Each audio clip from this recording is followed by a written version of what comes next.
Basil is one of my most used herbs in the kitchen. It has vast culinary uses such as drinks, stews, baked goods, all sorts of things. And today I'm going to walk you through a step-by-step guide on how to grow basil. Basil comes in all sorts of different varieties, but the most common variety of basil is the sweet basil because that is the basil that is used mostly in the kitchen, especially in Italian food. But there are many different varieties of basil, such as purple basil, Thai basil, lemon basil, spicy bush basil, big leaf basil, all sorts of different basils.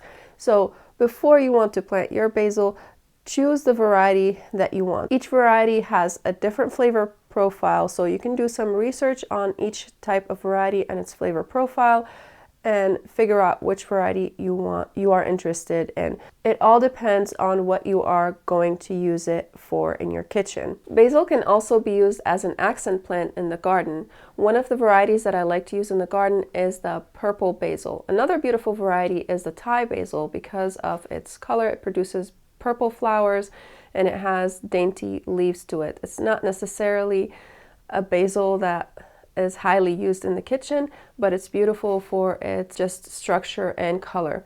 And you could totally use basil as an accent in your garden. I use purple basil in my garden all the time to provide that pop of color and to act as a filler in areas where I need some extra plants. So now let's talk about seed starting. Right here I have all sorts of different varieties of basil that I grow in our garden every year. So we talked about the varieties already.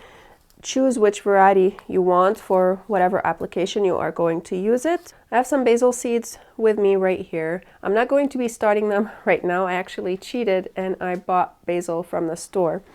But if you want to start your basil from seed, what I like to use is a seed starting tray like so. Let me put this basil back. This has multiple cells, as you can see over here. I do not have basil in here. This is actually lavender. This is the elegance purple lavender that I planted in one of my previous videos. But you can see how small these cells are. It's about 2 inches, 2 by 2. And this is important because when you are starting plants from seed, you don't want to start them in a large container unless you are putting too many seeds in at the same time in that container. Like they do over here with the store-bought basil. They have multiple seeds that are grown in the same container. So you want small cells so that the moisture is not going to be held in the soil. You want the cells to dry out fast so that the plants do not die. One of the things that basil actually suffers from when you are starting it from seed is dampening off. And what dampening off is when the plant starts rotting at the base, and that happens to young plants. And you can see this one over here. This was happening to it already because it received too much water while it was still young, so that rotted the plant. So first, let's talk about soil when you are starting your basil. The soil that you want to use is going to be a seed starting mix because the seeds are super tiny and the seed starting mix is very lofty and airy, and it's going to allow those seeds to germinate a lot easier than if you were to use a typical potting soil or soil from outdoors. I suggest that you never, and highly recommend that you never use soil from outdoors where you just go grab some soil from your yard and start seeds in it that way, because that soil is going to have insects, it's going to have bacteria, it's going to have all sorts of different seeds. They're going to sprout, and if you're not familiar with the plant, when those weeds sprout, you're not going to be able to tell what is the basil plant and what is a weed.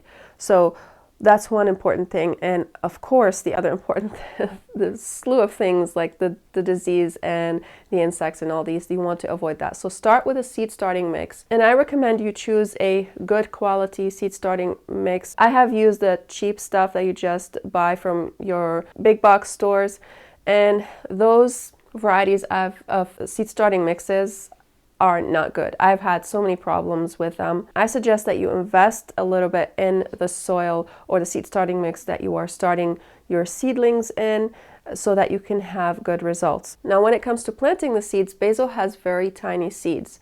So you want to almost surface sow them, not exactly. They do want to be covered. So you want to cover them about 1/8 of an inch to 1/4 inch maximum because the seed is very small. So the general rule to planting any seed is to cover it twice as deep as it is wide. Make sure that the seeds do not dry out after planting, because if the seed dries out during the germination period, that's going to cause the seeds to die and they will never germinate for you. One thing I have just started applying recently to my seed is vermiculite. And you can see the vermiculite is this shiny stuff that's on the surface of the soil. And I just started using vermiculite recently because it has great benefits. And one of those benefits is that it stops the algae growth and mold from growing on the surface of the soil, because when you are watering your seedlings, you have to constantly keep that surface layer moist because the seeds are super small, and if that surface layer dries out, then it's possible that your seeds are going to die. And the vermiculite also has another added benefit, is that it holds on to moisture. So it's going to also help that surface layer of the soil to stay moist for a longer period of time. One of the ways that I like to water my seedlings is by using a mister. I do not have it with me right now, but I will link it for you guys down in the description box below, as well as these seed trays. They come with this dome over here, so you can put it over your seeds once you plant them, so that they can germinate a lot quicker for you. And it's going to reduce the amount of time that you are needing to spray that soil with the water to keep it moist by placing this dome over them. But once these plants germinate, like I have over here my lavender that has germinated, you want to take that dome off because you want to prevent rotting and mold from growing on your plants. So you don't want the dampening off that happened over here to this seedling to happen to your seedlings. So as soon as they start germinating, just take that dome off. This seed starting tray also comes with a tray that can hold to the water. It also has a platform and a wicking mat that this tray sits on so that it can wick the water. I do not like to use that in the seed starting stage because the soil holds on to too much moisture, and then you start having issues with mold and with algae growth and with possibly dampening off. So I just like to use this tray as it is without anything, with exception to the dome, of course, in the beginning stages. And then once these seeds start to develop roots and they put on some growth, the seedlings, then that's when I add the tray and the wicking mat in. These seed trays are also my favorite. I have used the cheap varieties of seed trays. These are by Gardener's Supply, and I love them so much. I will never go back to the cheap varieties because these are so durable, and I have used them for several years now, and I just wash them, disinfect them, and reuse them every single year, multiple times a year. And they're just amazing. So I will leave a link for you guys in the description box below if you're interested in getting these seed trays. A few things to know about germinating basil. It likes to germinate at about 70 to 80 degrees Fahrenheit. So if you're growing it, let's say in a cold house, like if you leave your temperature at 65, or if you're growing it in your basement and you have a cool basement as well, then you can use something like a heat mat to start your basil. Once those seeds germinate, you want to take them off the heat mat because the constant exposure to the heat mat is going to cause your seedlings to be leggy.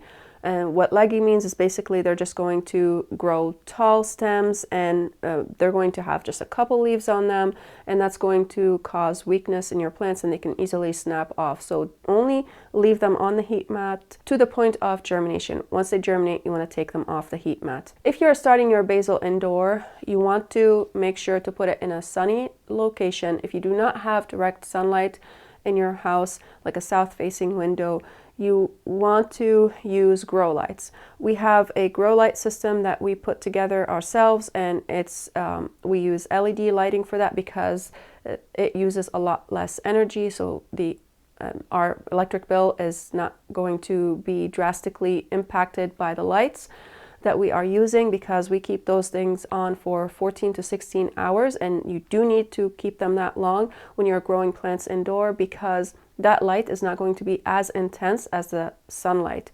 So even though the sunlight may not last that long outdoors, you do want it to be these hours indoors so that your plants will be healthy. Because if you don't give them enough sunlight, also they are going to stretch or enough grow light, they are going to stretch and be leggy. So just make sure to give them plenty of sunlight or plenty of light.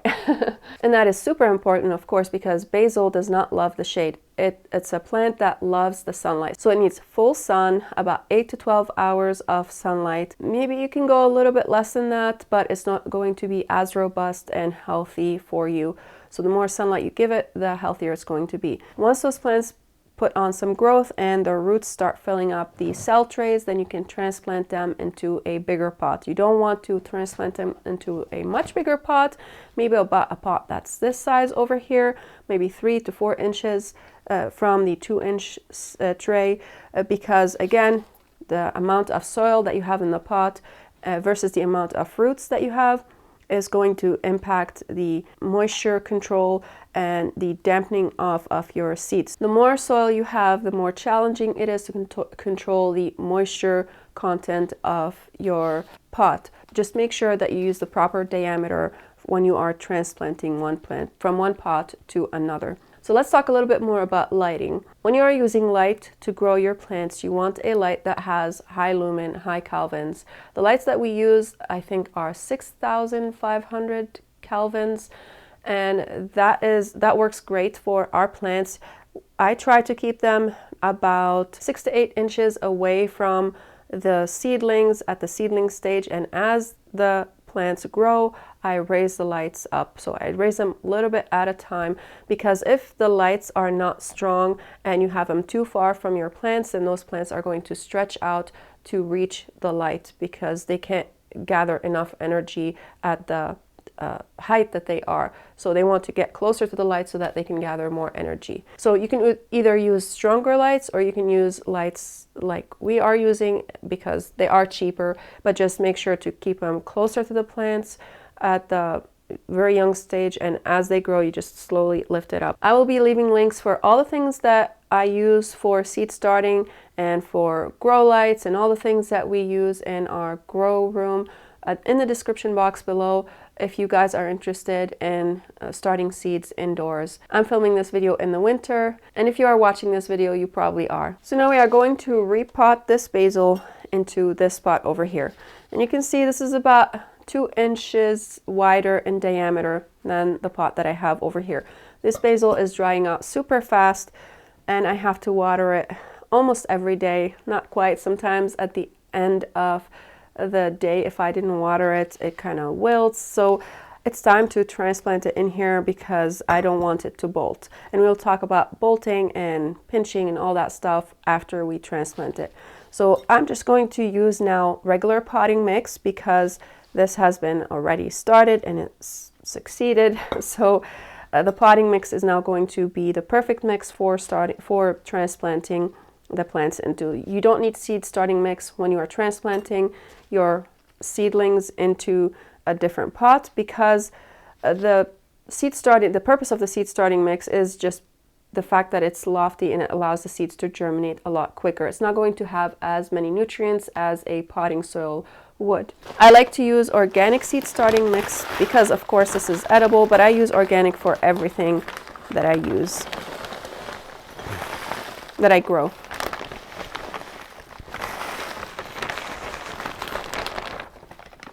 One of the reasons why I like to use organic for everything that I grow, even though a lot of things that I grow are not edible, is because it gives me the comfort that if I want to plant these plants outside, or if I want to toss that soil outside, I'm not poisoning my soil. Because the chemical fertilizers that they put in non-organic soils have a lot of salts in them and things that will actually harm your soil over the long run. So by using organic soil, you are going to be confident that you can just take that soil and toss it in your garden, and it's going to add more nutrients to your soil rather than harm it. So I'm going to take this out, and I just tap it at the bottom like so, and that allows the bottom roots to release and everything on the sides. And so you could just also pinch the sides like so to release it, and then you're going to gently hold it. You don't want to hold it with the stems because they're going to break. They're actually very fragile. And you can look at the roots. You see there are lots of roots over here, and this is the reason why this basil needs to be transplanted. It doesn't really need any roughing up. It's okay. If it was more root bound, like if there were roots all around over here, then I would probably just slice the roots a little bit to allow them to break up their root memory and start branching off into different directions. But this is okay over here. I don't need to do much. I'm going to take some soil out. Should have thought about that earlier, but I'm thinking it's not going to be a problem. Okay. Whoop. I don't like it to be too deep. I prefer my plants to sit a little bit closer to the lip because once you start watering them, they sink down. You also want to bury the plant at the same level that it was planted at, because you don't want to bury any of the stems at any higher level than they were planted at, because that's going to cause rotting in the stems. And I'm just tamping the soil down just a little bit. You don't want to compress it, but you want to eliminate any air gaps.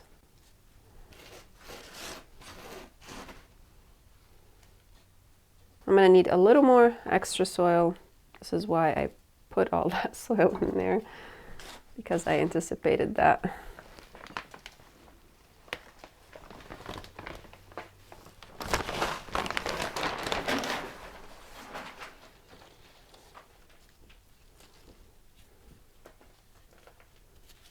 It's okay.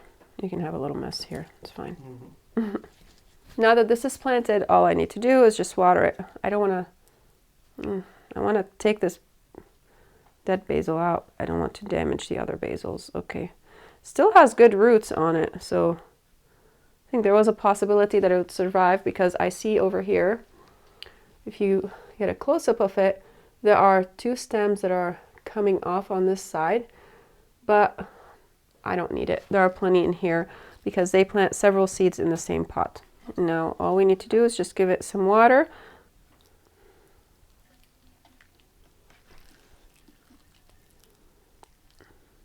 And then place it in a sunny location or under some grow lights.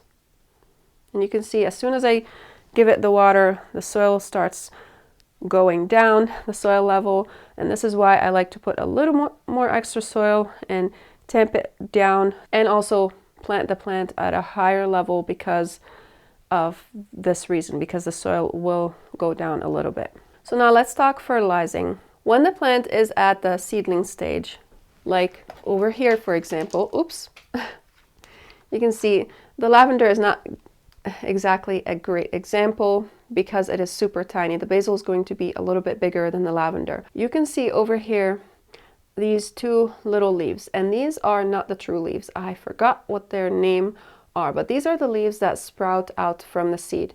Then the plant starts to develop true leaves, which are the leaves that look like the plant.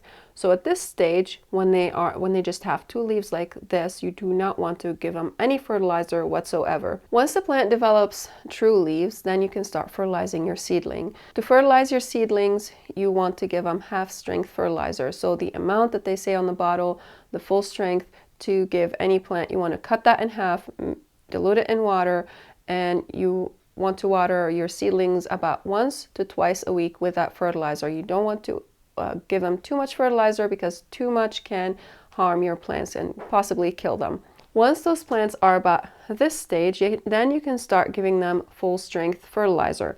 So whatever the recommended dosage of fertilizer that is recommended on the fertilizer you're using, then you want to give that full dose and dilute it in water, of course, and water your plant about once a week or once every 2 weeks with that fertilizer. Basil is a leafy plant, so that means it's going to require a fertilizer that has a lot of nitrogen in it. The fertilizer that I use is the indoor Espoma liquid fertilizer, and I love that fertilizer. I've tried other fertilizers, but I did not see the same results as I have seen from the Espoma fertilizer, and now I'm a big advocate of that fertilizer.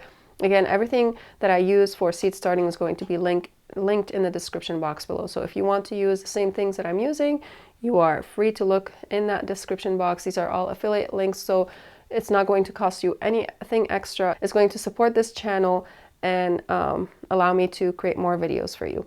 Once your plant starts putting on some growth, like this one over here, then you want to start pinching your basil, because if you do not pinch your basil, what it's going to do is just going to grow in a big long stem, and it's going to look like this poor puny plant. So to pinch off your basil, you're going to take just the tip of the plant. There's going to be 2 little leaves under the stem that you're going to pinch off, and you take it at the base and then you snap it off. And that's going to allow the 2 little leaves that you see under that base that you pinched off to branch off and create more basil for you. And you can see this a little bit more clearly on this one over here. You can see these leaves that are under the stem that I'm going to be pinching off. Once you pinch it off, these 2 stems are going to take off and start producing they're going to branch off basically, and they're going to start producing more leaves. And you just keep repeating that same process over and over. As those leaves grow, you just keep continuing to pinch off, and you're going to end up with so much basil, more than what you need to use. And you can of course turn that into basil pesto and all sorts of things. You can put it in drinks, all different things. You can see this one over here that I have already pinched off, and the 2 branches that came out of it right here. If you do end up with too much basil, more than you know what to do with, or more than you think you need, I have a recipe on the blog for basil pesto, or any form of pesto, and I will put a link for it in the description box below. You can check it out. I'm also actually working on a sort of a guide. I'm creating different blog posts for you guys for how to cook different things that you are growing in the garden. So for each plant, for example, how to cook broccoli, how to cook bok choy, because I know that some people might be new to gardening, or they might have never experienced that plant before and they do not know how to cook it. So I'm creating these blog posts for you at this stage right now, so that when you do grow these plants, or if you are growing them right now, you can head on over to the blog and check out all these different blog posts to know how to use your produce that you are growing in your garden. And in some of these blog posts I also have recipes. Well, they all kind of include recipes. Some of them have printable recipes as well. So I am working on creating this at this stage. I have several blog posts on this subject that I have already published, so you can go ahead and check them out. So now let's go ahead and talk about the ideal growing conditions. Basil likes to be in a warm environment because it is a Mediterranean plant. Some basil is actually perennial in Mediterranean areas, like maybe from zone 8 or zone 9 to probably about zone 11 or so. You can choose, if you live in these zones, you can choose a perennial variety. It's going to be a little bit spicy. Those perennial varieties are not as sweet as this sweet basil over here. That is going to be an annual for you. But it might survive if you have great conditions for it. So it does like a warm environment, probably the same as it does for seed starting between 70 and 85 degrees Fahrenheit. Once it starts warming up in the 90s, then there is a chance of that basil bolting. But if you practice the art of pinching basil, just like I showed you earlier, then that's going to stop your basil from bolting. And it's what bolting is basically is when the plant sets flowers and starts going to seed. And it's not a bad thing, but if you are using your basil for flavor, it is going to impact the flavor of that basil. It's going to make it more spicy and not as palatable as it would be if you were to pinch it. There are different varieties of basil that have been cultivated recently, I think by proven winners. I forgot what it's called. I think it's Amazel basil. I personally have never tried it, but from what I heard about it is that even if it does flower, it retains that flavor. So you can purchase the Amazel basil if that's something you want. You don't want to worry about it bolting and all that stuff, and you don't want to constantly be pinching it. Or if you want just a well-known variety, maybe heirloom, which I love to grow. I always grow heirloom seeds. And you want to start it from seed. You want to make sure that you are pinching that basil, whether you buy it already started or from seed. You want to pinch that basil to keep that flavor profile intact and not turn it spicy. It also does not like the frost at all. So once that cold season comes in, your basil is going to be toast. So as soon as the temperatures start to drop down, your basil is going to die. So if you want to preserve that basil, you can turn it into pesto, or you can dehydrate it or freeze dry it. We love to freeze dry it. So this right here is the freeze dried basil. You can see how it retains its color. It's beautiful, and the smell on this thing, the aroma is just magnificent. It's as if you just harvested it from the garden. And I use it in the kitchen all the time. And storing it is just super simple. You just, after freeze drying it, you pulverize it in the food processor, and then you store it in a jar. You could put some oxygen absorbers or something like that in there, some silica gel packets maybe to prevent it from accumulating moisture. I don't, because I have it in this little container and I use it all the time, so it's going to be done very shortly. I wish I preserved more basil. You can also turn it into pesto over here, which again, I said I already have a recipe on pesto.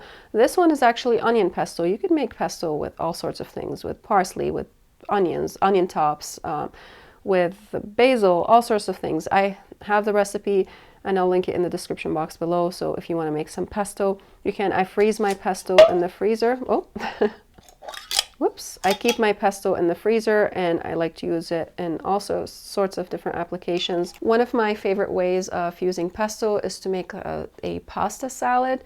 And I just cook up some pasta, put some of the pesto in there, add some tomatoes, some chicken maybe, or something like that. Maybe sometimes I might want to squeeze in a little bit of lemon juice in there just to brighten up the flavor. But that's a great way that you can use it. There's all sorts of different things for use on pesto. You can also spread it on bread. You can do all sorts of things with it. But it's a great way to preserve your basil this way. And if you are interested in getting a freeze dryer to preserve your produce, I also have an affiliate link with Harvest Right. So I'll leave my link to the Harvest Right website down in the description box below. So now we are going to talk about some common issues that basil faces, especially if you have it outdoors. And it can happen indoors as well. This is an article from Cornell University, and they list over here all the sorts of different diseases that basil faces. And some of those diseases that are listed are fusarium mold, powdery mildew, downy mildew, I think it's the same thing, sporangia, bacterial leaf spot, basil shoot blight, there's gray mold, dampening off, all sorts of different diseases, and they describe them. They give you some pictures on some of them as well, and explain in details what these things look like, what each of the diseases look like, and also some of the ways that you can combat these diseases. Now, I personally do not advocate to some of those ways because they suggest the use of fungicides. I do not like to use fungicides that much in the garden. I use it on our fruit trees, and I use organic fungicides, but I do not like to use fungicides in general in the garden because that can be, one, harmful to the pollinators, and two, it can be harmful to your soil the more fungicides you add in there, because there are good bacteria and fungus that's living in the soil, and you don't want to kill that good fungus that's in the soil. One of those is, for example, mushrooms, which aids in the breakdown of wood and some other elements in the soil. So I prefer to not use fungicides. There are some ways that you can combat that. I've seen some people maybe spray like a mixture of milk or whatever. There's other ways that are organic, like the use of baking soda.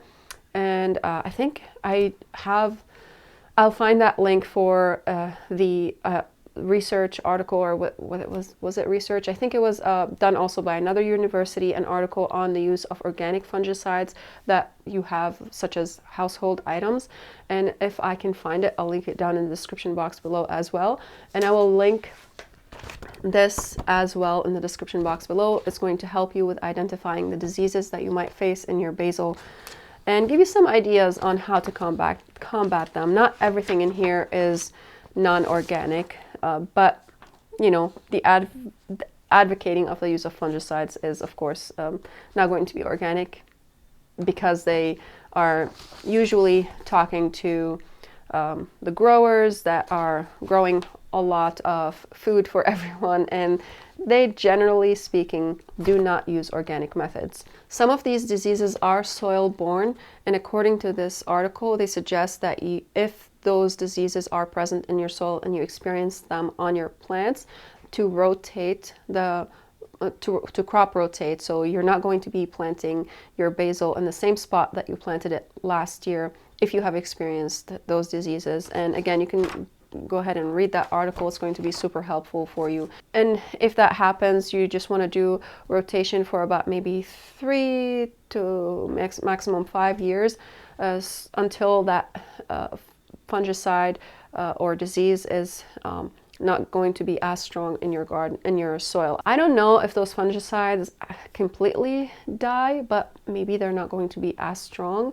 There's nothing that states that these fungicides absolutely die off and are no longer present, but you know, it's going to be a lot less than what you have first started off with. And if you have healthy plants and you're giving them a good organic fertilizer, and if you are using the method that I talk about in fertilizing your soil and revitalizing it by using a lot of organic material and placing it in your directly into your garden, into your raised beds, or whatever method you use, that's going to make your soil super healthy, and because you have healthy soil, you are going to have healthy plants. Other things that basil can face is, of course, pests, and that's going to be aphids, maybe some mealybugs or something like that, that's going to suck the sap of the leaves.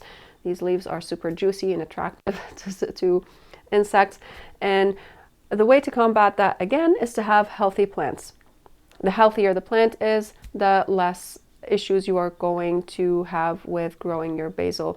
And if you need to give it adequate moisture. You don't want your basil to dry out, because if it does dry out, it's going to wilt, and that stress is going to cause that plant to be easily attacked by insects. And if they find it, then they're going to invite all their friends, and they're going to start laying their eggs on that plant and start killing it. Also, if you do not keep adequate moisture on that plant, it's going to start bolting.